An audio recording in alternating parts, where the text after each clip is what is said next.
the state must also go through your work file and your report to see if there are any violations of state law and or USPAP. And if it were notorious that there were a sexual predator or sexual offender in the neighborhood and an appraiser did not list it, that could be a problem.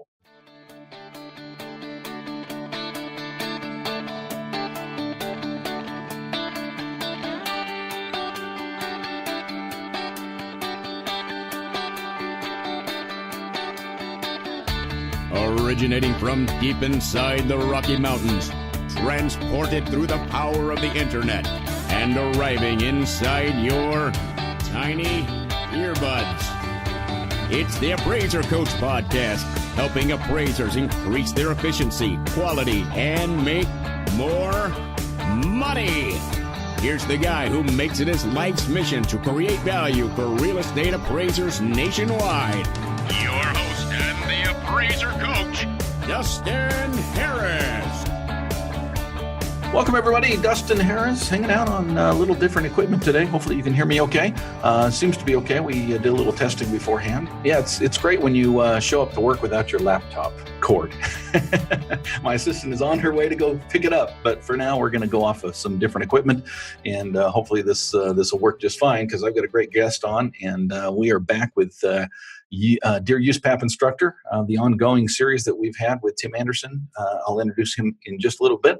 First, want to remind you that we are sponsored, of course, by three great companies, one being DataMaster. DataMaster is the way to save 30 to 60 minutes per report. Folks, that does not mean you're cutting corners. Far from it. That means that the long hours that you would spend in data entry are gone. With DataMaster, go to datamasterusa.com. Again, it's datamasterusa.com. We are sponsored by a la mode. Also, speaking of saving you time per report, that's what a la mode can and will do for you. If you're not using a la mode for your form filling, folks, check it out. Go to alamode.com. It's ALAMODE.com, or call them at 800 a la mode. And finally, we are sponsored by Working RE magazine. Working RE, of course, is where I go on a pretty regular basis to find out what's going on. Great articles over there that will let you know what's going on in the appraisal industry. Again, it's workingre.com, working RE as in real estate.com. We've had an ongoing series here on the Appraiser Coach Podcast that has been quite popular, actually. I've gotten a lot of great feedback from individuals. Typically, my time is spent helping appraisers become better business owners. And every once in a while, I do get messages, questions, individuals reaching out and saying, hey, what about this? What about that? And it might go more to the how-tos of appraisal rather than the how-tos of appraisal business ownership. And every once in a while, those questions have to do with USPAP. What's okay, what's not okay. And since I know my limitations, I've invited a very super smart guy on. And Mr. Tim Andersen joins us again today. Hi, Tim. Dustin, hi. Thank you. How are you? Oh my gosh, it's been a morning. I tell you, we woke up this morning to no electricity at my one office, so I've spent the morning running 100-foot cords, literally 100-foot cords from the neighbor's electricity source, and we're up and going there. And then I got to my office and realized I don't have my laptop cord, but probably way more information than you need when you say, "How are you?" I'm supposed to just say, "I'm fine, Tim. How are you?" Well, I'm not having any cord problems, Dustin. I'm great. Thank you very much. At your age, that's a good thing, Tim. Yeah, my age, that's a good thing. That's right. Hey, thanks for joining me today, Mr. Andersen. I appreciate it very, very much. You and I go back a long ways, and I really appreciate you spending your time here to answer questions from real estate appraisers across the country. I think it's important that education gets out there. What appraisers choose to do with that education, of course, is up to them. But these are important questions that we've had some great feedback from this series called Dear USPAP Instructor. Of course, Tim is a USPAP instructor. He is an MAI. He's out of Florida. And welcome back. I appreciate you joining me. We're going to just dive right in here, Tim, if that's okay. Oh, sure. It's going to be fun. All right, cool. So the first question is an interesting one. It's one I've seen float around online once in a while, and I think it's something that appraisers should ponder a little bit. The question is, Dustin, at the neighborhood gathering recently, I heard a rumor about sex offender renting a house nearby. I checked with the state's sexual offender registry, and sure enough, the registry shows his address at a nearby house. What are my obligations, if any, about this when it comes to appraisals in the neighborhood. Tim, is it our responsibility to check the sexual predators nearby? Well, Dustin, under USPAP, especially under the ethics rule, it's our job to figure out what it is that affects property values and would affect directly the marketability of, for example, a single property. Now, there have been numerous studies at the university level indicating that living proximate to a sex offender does affect the sales prices of houses. Mm. The studies do not show any particular pattern to that influence, but that the influence is negative is beyond question. Mm. Now, I think, to my knowledge, Dustin, all of the states maintain a sexual predator or a sexual offender registry. It's public record. It's on the internet. And you can check out the names and addresses of those who are so registered with the state. And if indeed there is one living in proximity to a subject, it would be wise for the appraiser to disclose that, since obviously that is going to affect value. Now, the question is, how much is it going to affect value? Yeah, and the other question is what is proximity? I mean, honestly, Tim, I pulled this up. I thought this was an interesting question. I pulled it up, and it's, it's not like this is the first time I've done this. I pulled it up in my neighborhood, and I was kind of surprised, actually. I live in a for Idaho, I live in a maybe a higher end neighborhood, if that makes sense. We've got a homeowners association. We've got covenants. It's kind of a gated community, if you will. Now, there's nobody inside that community, but I'll tell you, within a mile, there's actually quite a few. Probably TMI, Dustin. Okay, the studies indicate that the farther you get away from where the sexual predator lives, the less it influences sales prices. Okay. However, I would, if an appraiser were to call me up and say, Tim, there is a sexual predator living 0.2 miles away from my subject, is that going to affect it? Most probably, yes. Now, a mile away, given the fact that you're in a gated community or quasi-gated community, probably not, frankly. Okay. So as a result, it would be difficult to indicate how much the adjustment should be. Therefore, what I would recommend would be to disclose the fact and then indicate that there is no direct market evidence of how much the adjustment should be. Therefore, the appraiser didn't make an adjustment, but does disclose this potential influence on value. Okay. I'm gonna push just a little bit on this, because I think some of the listeners might be asking, well, come on, Tim, how much are we supposed to be doing on every one of these appraisals? So you're telling me every appraisal, I should go in and I should check the sex registry. I could find out how close they are, and then I've got to make a determination on market. It goes to even further than this. How close are you to an earthquake fault? How close are you to a tornado alley? How close are you to all of these other things that we can fill in the blank? It seems like at some point, we as appraisers, we're all about value, right? But sometimes you talked about too much information. I wonder if this is almost too much data coming at us to even really determine. Dustin, yes, it's way too much data coming at us. But the way USPAP is structured right now, the way the ethics rule reads right now, it is our job to report to our clients what it is and what it isn't that influences value in a particular market area. Mm-hmm. And, we're talking about scope creep. We might be talking about scope tsunami, actually. But and I realized, somebody's got to say, well, wait a minute, I'm getting X dollars for this appraisal. I can't do 47 hours worth of research on here. And I completely agree. I'm totally empathic with that. Yet the ethics rule says we will research the necessary data in order to determine what it is or what it isn't that influences value in a specific market area. Yeah. Now, if you were not to do this research, does that mean that your clients are going to start sending your appraisal reports into the state? No, it does not, quite frankly. Mm-hmm.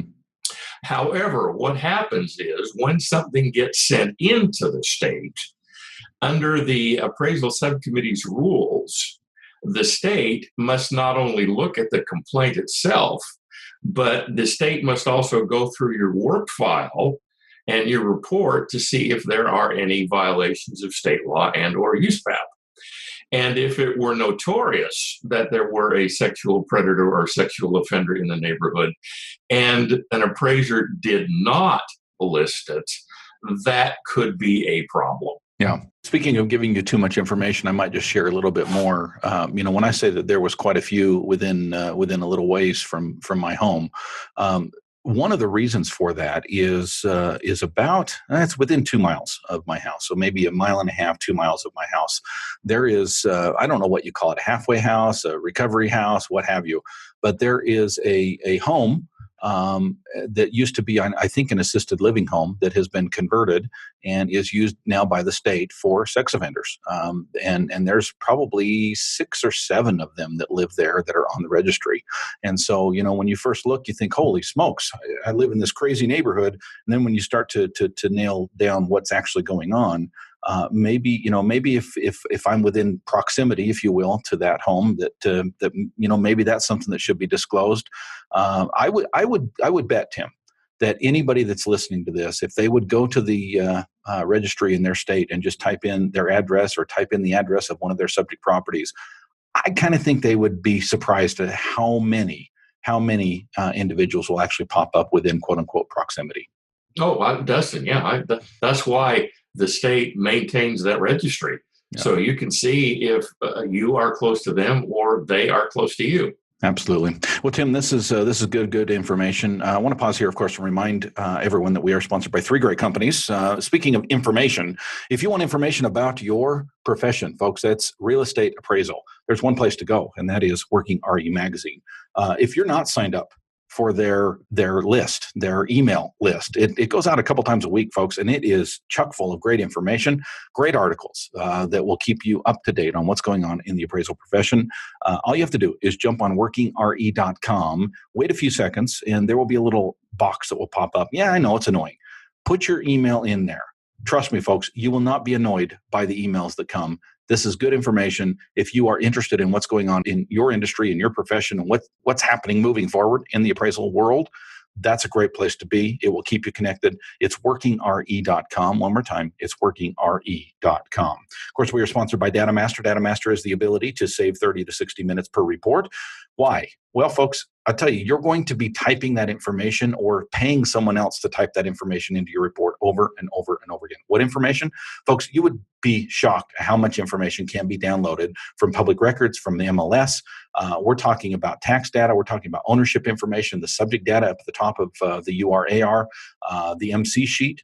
I know it's not required by Fannie Mae anymore. There's a lot of your clients are still requiring it. Do you want to hand type that information there? What about your comps? Can you imagine your comparable sales being typed in automatically? That's right. That's what DataMaster will do for you. Go to datamasterusa.com. One more time, it's datamasterusa.com. Finally, we are sponsored by Alamode. Alamode is the software I've been with for over 20 years. They've been in business for over 30 years, and they are still helping appraisers to do the very best they can and to be efficient at what they do. Folks, if you are not on Alamode, check them out. You can go to alamode.com, or you can call them at 800-ALAMODE, and they'll explain to you why they are different than some of the other appraisal software form fillers out there. Alamode saves me time every single report. I can't even begin to tell you all of the tools that Alamode allows me to utilize in each and every report, things I don't even think about sometimes. The ability to be able to adjust automatically, the ability to be able to download from third parties into the report, the ability to be able to use the worksheet, which will also integrate with Excel and which will integrate with your regression analysis. Folks, I mean, over and over and over again, these things I use on a pretty regular basis that you don't even know exist until you know they exist. Go to alamode.com. It's ALAMODE.com or 800-ALAMODE.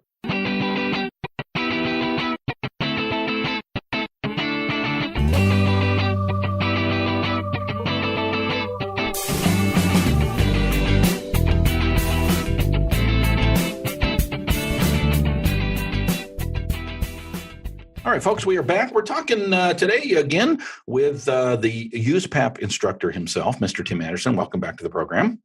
Dustin, thank you. I appreciate it. It's a lot of fun to be here with you. Always a pleasure to have you. We listeners, we have an ongoing series called Dear USPAP Instructor. And if you have questions for Tim and I, reach out to us. You can get a hold of Tim at theappraisersadvocate.com. Again, it's Tim at theappraisersadvocate.com. You can get a hold of me or my assistant.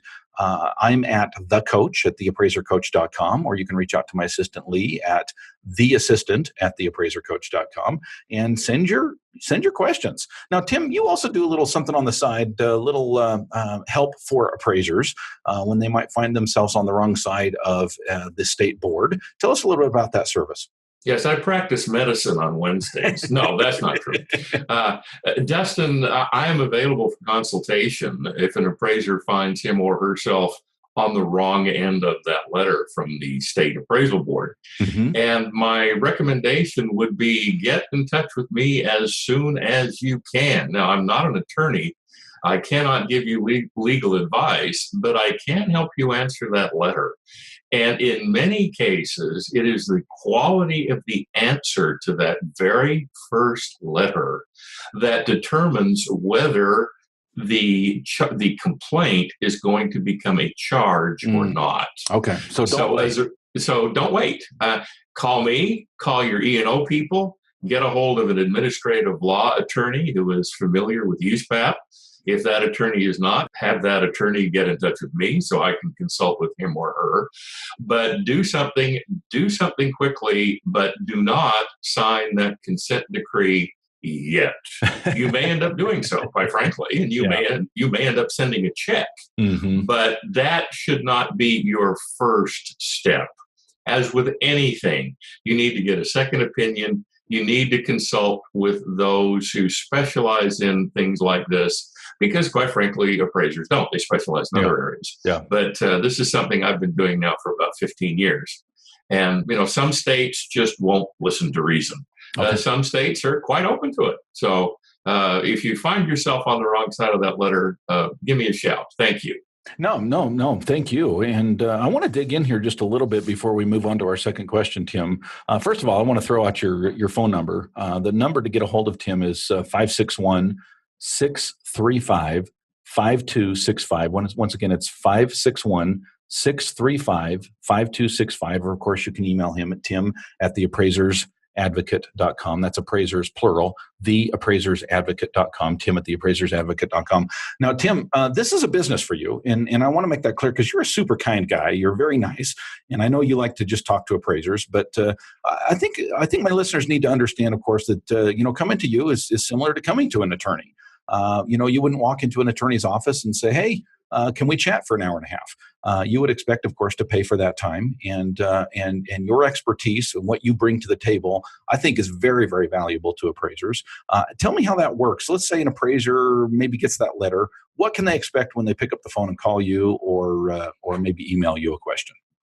Dustin, what I'm going to do is ask the appraiser to send me in a copy of the complaint, a copy of whatever it is that came from the state, a copy of the work file, and a copy of the appraisal report. Now, it's confidential to me, too, and I'll be happy to sign a confidentiality agreement so that so you can be very comfortable with the confidentiality rule. And then I'm going to go over it, and I'm going to help you answer that question or those questions from the state.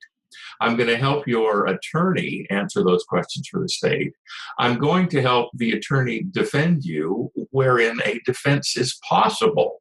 And let's be honest, sometimes defenses are not possible. Mm-hmm. Sometimes the best thing to do is say, oops, okay, let's get this over as quickly and painlessly as possible.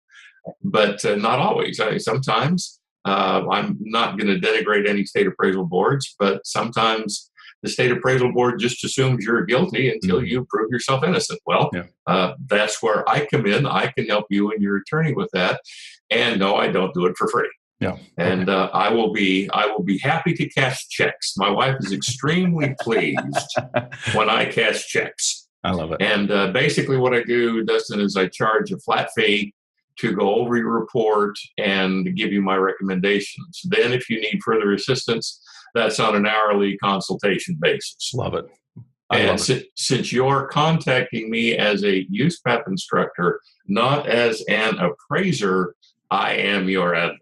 Love it. Love it. Okay. So that's why you can say, I am Tim at theappraisersadvocate.com, because, of course, USPAP does not allow you to be an advocate. But in this case, absolutely. Well, that and my wife told me to get that email address. Yeah.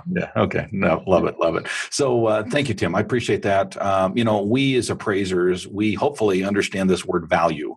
And I think that, anybody that's in that situation needs some help, understands the value of the help that you are giving them. So thank you for that and being willing to provide that service. No, Dustin, surely it's my honor. Thank you. Awesome. Okay, so let's dig in. We've got another question here. I brought up facetiously earlier earthquake faults. Let's talk about earthquakes for just a second, because this next question comes to us, says, Dustin, after a recent earthquake, an AMC got in touch with me to offer me $100 per report to look at properties in the portfolio of one of its clients to certify that these properties had not suffered any structural damage.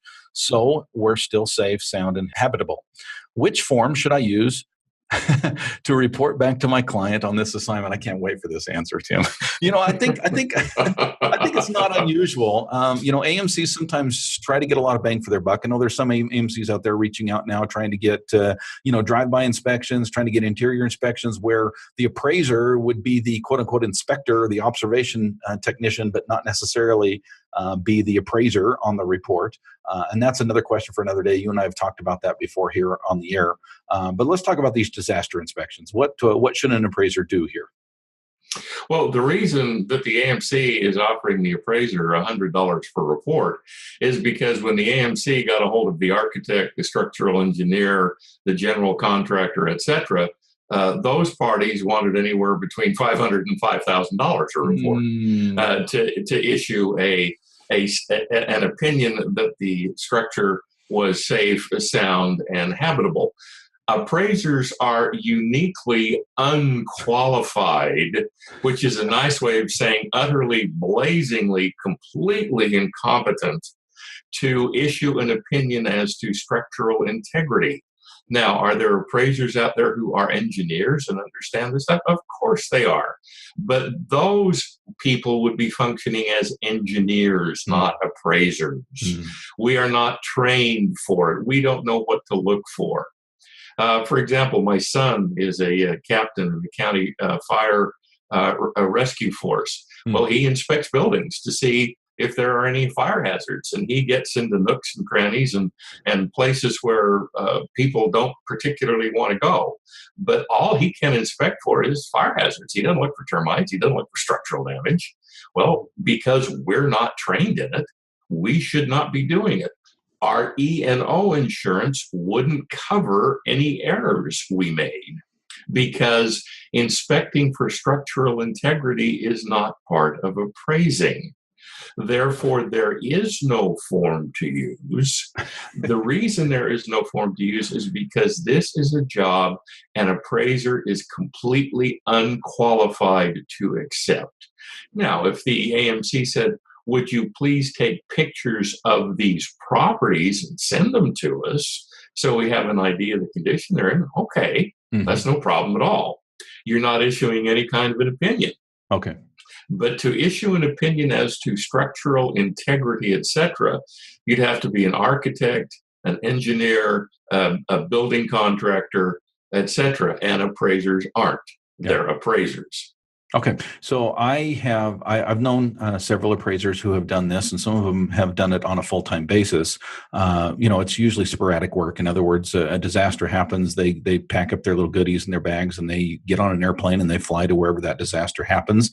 They may be outside a state that they are even licensed in as an appraiser, but I've known appraisers that have made pretty good money doing reports like this all day long. I personally have never seen a report. I've never seen the form. I've never seen what comments are made.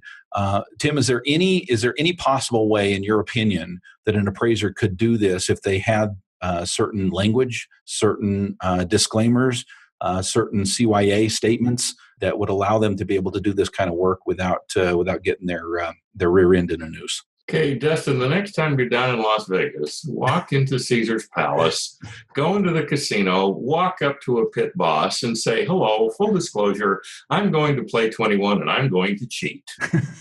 Okay, and what will happen is the pit boss will make a quick a call on his or her radio, and two very large gentlemen will come over and very politely escort you out to Las Vegas Boulevard South with the warning that you should never come back into the hotel again. Right? or they'll escort you to the back room or the alley in Guido. Yeah, where there are no cameras or microphones. Yeah. Mm-hmm. Yeah. No, Dustin, there is no CYA. Because you're not, and when I say you, I don't mean you, I mean you rhetorically, because you're not qualified to issue an opinion of structural integrity. That to do so, Dustin, is the very definition of misleading. When you accept the job, you are implying to the client, and by extension, the intended users, that you are competent to complete it on time and on budget. Well, you don't even meet the first requirement. You're not competent. Therefore, that, Dustin, I don't have a sufficient command of English to indicate how utterly unacceptable that is. All I can say is it's screamingly unethical, because you are misleading your client into believing something that is just not true. And anybody that would say, well, okay, Tim, I won't do it as an appraiser. I'll do it as a former building contractor, or fill in the blank. Your argument to that would be, well, then why did they come to you in the first place? It's an AMC after all. Right. It's going to be really difficult to take your appraiser hat off. Not that you couldn't. Sure. But you'd have to get back with the AMC and say, okay, AMC, I will accept this job, but I will accept it because I'm also a general contractor, and it has nothing to do with the fact that I'm also an appraiser. And if the AMC says, okay, and you want to accept a fee of $100 per inspection, okay, go ahead. But remember, does your building contractor's E&O cover any problems? And does a fee of $100 per inspection compensate you for your time, effort, and risk? Mm-hmm. If they don't, why are you doing it for $100 per job? Yeah. Okay, good. Tim, I can't tell you how much I appreciate your opinions. They go a long way with me. I know they go a long way with our listeners. Again, listeners, if you have any questions for a great USPAP instructor, somebody who's had a lot of experience, please reach out to Tim. Again, you can email him, tim@theappraisersadvocate.com. You can also reach out to Tim if you are struggling with, maybe a letter that you got from the state board. It does happen, folks. It's happened to me several times, and I can't tell you how much I have been grateful for good people who knew what they were doing and helped hold my hand, and Tim will do that for you. You can also call him 561-635-5265. Tim, thank you for joining me today. Justin, it's an honor. Folks, thanks for joining us today. And again, if you have any questions that you would like us to handle on this series, dear USPAP instructor specifically, please reach out to Tim at theappraisersadvocate.com, or reach out to me, the coach, at theappraisercoach.com, and we will catch you next time. You've been listening to the Appraiser Coach podcast with Dustin Harris. If you like what you hear, please give us a 5-star rating and post a short review on iTunes. For more in-depth insider information on how you can make more money as a real estate appraiser, visit theappraisercoach.com and sign up for the All-Star team today. Thanks for joining us. And now, get out there and create some value. Are you kidding me? No, it sounds. Because I don't have my microphone plugged in. But sounds good now, man. Are you?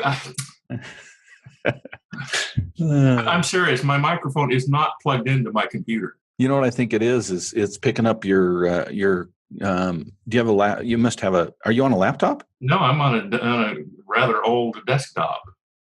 Well, you got something on there. You got some kind of a mic. I know, and that's what surprises me. I got this expensive professional microphone, and it's not plugged in.